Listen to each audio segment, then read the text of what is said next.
नागपुर के शांतिनगर इलाके में फल विक्रेता से जबरन वसूली की कोशिश का मामला सामने आया है। सूत्रों के अनुसार दही बाजार के दलालपुरा चौक के पास सड़क पर यह घटना हुई। पीड़ित फल विक्रेता से आरोपी ने खर्रा खाने के लिए पैसे मांगे और इनकार कर गले से पैसे निकालने की कोशिश की। साथ ही ठेला लगाने के बदले पैसे देने की धमकी दी गई। शिकायत के आधार पर शांतिनगर पुलिस ने मामला दर्ज कर आरोपी को गिरफ्तार कर लिया।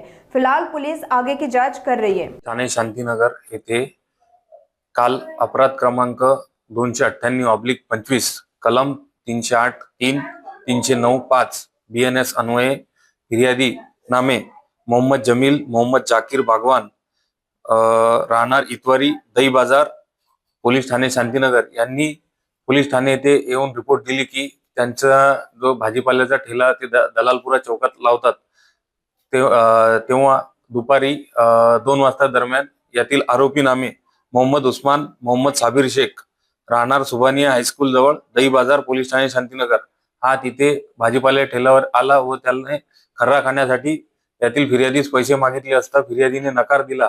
तेव्हा यातील आरोपी याने त्याच्या हातातील लाकडी दांड्याने फिर्यादीस मारण्याची धमकी देऊन त्याच्या गल्ल्यामध्ये हात टाकून पैसे हिसकावून घेण्याचा प्रयत्न केलेला आहे। अशा फिर्यादीच्या रिपोर्टवरून पोलीस ठाणे येथे नमूदचा गुन्हा दाखल असून या दाखल करण्यात आला।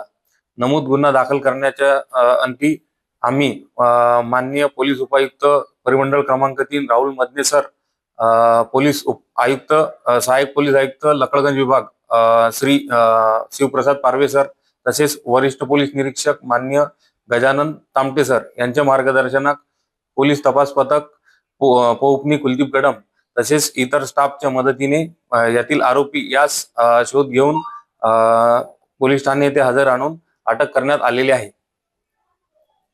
यामध्ये आम्ही जनतेला एकच आवाहन करू इच्छितो, कोणी असं जर आपल्याकडून बळजबरीने पैसे घेण्याचा किंवा उकडण्याचा प्रयत्न करत असेल तर त्याची तक्रार तात्काळ पोलीस स्टेशन येथे करण्यात यावी। त्यावर आम्ही योग्य ती कायदेशीर कारवाई करू।